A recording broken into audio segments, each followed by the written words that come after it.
छत्रपती संभाजीनगर शहरातील नारेगाव येथे 80,000 मुस्लिम बांधव वास्तव्यास आहे। प्रशासनाने कब्रस्तानसाठी 7.5 एकर जागा मंजूर केली, मात्र अद्यापही त्याची अंमलबजावणी झाली नाही। या जागेवर अतिक्रमण वाढत चालले आहे। याकडे मात्र जिल्हा प्रशासनाचे 5 वर्षापासून दुर्लक्ष होत असल्याचा आरोप करत संतप्त झालेल्या मुस्लिम बांधवांनी शुक्रवारी भारत मुक्ती मोर्चाच्या नेतृत्वात नारेगाव दर्गा मस्जिद येथून जिल्हाधिकारी कार्यालयावर प्रतिकात्मक अंत्ययात्रा काढली होती। कब्रस्तानासाठी जागा मिळाली नाही तर जिल्हाधिकारी कार्यालयासमोर मृत व्यक्तीचा दफनविधी करू असा इशारा जनाजा मोर्चाचे अध्यक्ष अलियार खान यांनी दिला आहे। मेरा नाम Mohsin Khan, social democratic party of India SDPI जिला महासचिव। आज जो है तो जिस तरह 1 अगस्त को जनाजा मोर्चा निकाला गया नारेगांव से लेकर जो तो कलेक्टर ऑफिस तक, पर वह मोर्चा जो है तो बीच रास्ते में उसको जो तो रुका दिया गया और उसको हमको डिटेन करके यहाँ पे लाया गया। जो प्रोसेस करके जो हमारे ऊपर जो गुनाह दाखिल किया, जैसा हमारे संतोष साहब ने बताया है, तो हम जो है तो जिला अधिकारी से जो है निवेदन करते हैं, जो ज़मीन जो अलॉट की गई है जो कब्रस्तान के लिए, उसके लिए जो तो 4 साल से कंटिन्यू भारत मुक्ति मोर्चा और हमारे राष्ट्रीय मुस्लिम मोर्चा और उसके साथ में SDPI के लोग जो है तो कंटिन्यू जो है तो इसके लिए जो तो लड़ाई लड़ रहे हैं।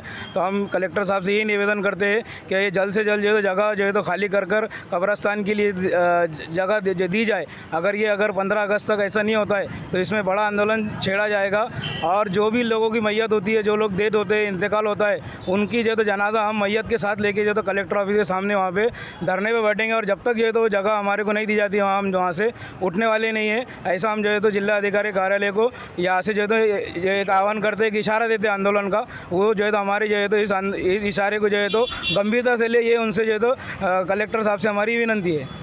जो नारेगांव का जो आधा एकड़ कब्रस्तान था पूरी तरह से भर चुका है। बीते 2021 से हम लोग मनपा प्रशासन और कलेक्टर ऑफिस के लगातार टच में है।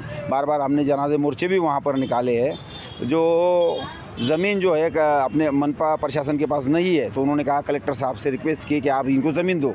तो 2.5 साल पहले कलेक्टर साहब ने हमको जो ज़मीन लिख कर दी गट नंबर 26 सैदपुर की, तो उन्होंने ये कहा कि भाई बहुत जल्द हम मुस्लिम कब्रस्तान के हैंडओवर की ज़मीन कर देंगे।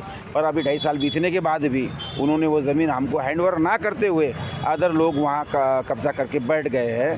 तो हमारे पास अब नारेगांव में मुस्लिम जनाजे दफनाने के लिए कब्रस्तान बिल्कुल नहीं है। उसके लिए हमने 6 महीने पहले भी जनाजा मोर्चा निकाला था, तो तब भी जो है प्रशासन ने कलेक्टर साहब की तरफ से रिक्वेस्ट की गई थी कि भाई हम आपको आचार संहिता ख़त्म होने के बाद जो है आपके हैंडओवर को ज़मीन करेंगे। तो आज तक उन्होंने नहीं की। आज 1 अगस्त को माननीय वामन मेश्राम साहब के नेतृत्व में भारत मुक्ति मोर्चा के बैनर तले, राष्ट्रीय मुस्लिम मोर्चा के बैनर तले आवाम को साथ लेकर जनाजा मोर्चा हम लोग नारेगांव से लेकर निकले थे।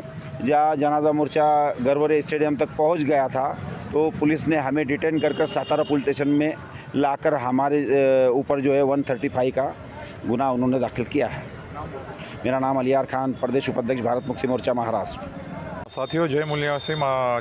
माझं नाव संतोष साळवे आहे। मी भारत मुक्ती मोर्चाचा जिल्हाध्यक्ष आहे।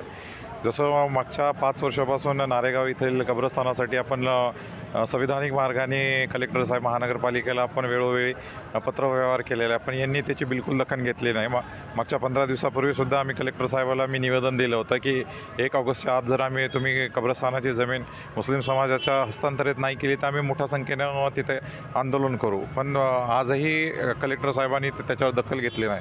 त्यामुळे पोलीस विभागाने आम्हाला इथे डिटेन करण्यात आलेलं आहे। मी आपल्या माध्यमातून प्रशासनाला एक इशारा देऊ इच्छितो, जर येत्या 15 ऑगस्टच्या आत जर त्यांनी कब्रस्तानाची जमीन जर मुस्लिम समाजाला हस्तांतरित नाही केली तर आम्ही पूर्ण महाराष्ट्रातून इथे मोठ्या संख्येने कलेक्टर ऑफिस समोर प्रदर्शन करू। जोपर्यंत ती जमीन आम्हाला हस्तांतरित होत नाही तोपर्यंत आम्ही तिथून उठणार नाही। आणि यानंतर ज्यांचीही तिथं डेथ होईल तिथं कलेक्टर ऑफिसला जाऊन आम्ही तिथं पुरणार आहेत।